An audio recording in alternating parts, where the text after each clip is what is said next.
mama, tunaangalia ndani ya nyumba jinsi tunavyoishi na watoto wetu. Tunakutana, unapofika nyumbani unakutana baba na mama wanalala kwenye matela ya mzuri 6 kwa 6. Unakutana nafasi ya mzuri, madrape za mzuri, lakini unapofika kwenye watoto wanalala unashangaa sana.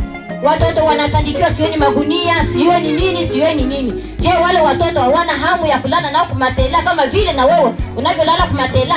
Unakutana unanyanyasa watoto wanalala fasi pabaya, na wewe na mama mnalala mnafanya nini fasi mzuri. Ile ni mbaya sana ambao tunalia watoto. Wale watoto watafurahia.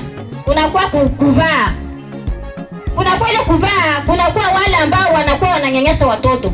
Unakutana ndani ya nyumba wanapopata pesa, kama baba anatumika ama mama anatumika, unakutana kila mara baba anavaa, anauza nguo ya mzuri, ana kila siku kitoko ya mzuri, pantalon ya mzuri, shemizi ya mzuri, mama anauza vikombe vya mzuri, lakini unapoangalia watoto wanavaa nini mubaya. Unakutana watoto wanakuwa na mavazi mabaya. Ile inasikitisha sana, watoto wanakuwa na huzuni sana. Unaona baba na mama wanapendeza, lakini unapoangalia watoto wanafanya nini hawapendezi. Na mara nyingi unakutana huko watoto, unaweza patia mwenzako mtoto na anakatala, na zanesi anakatala kwa hali ya mtoto jinsi ilivyo.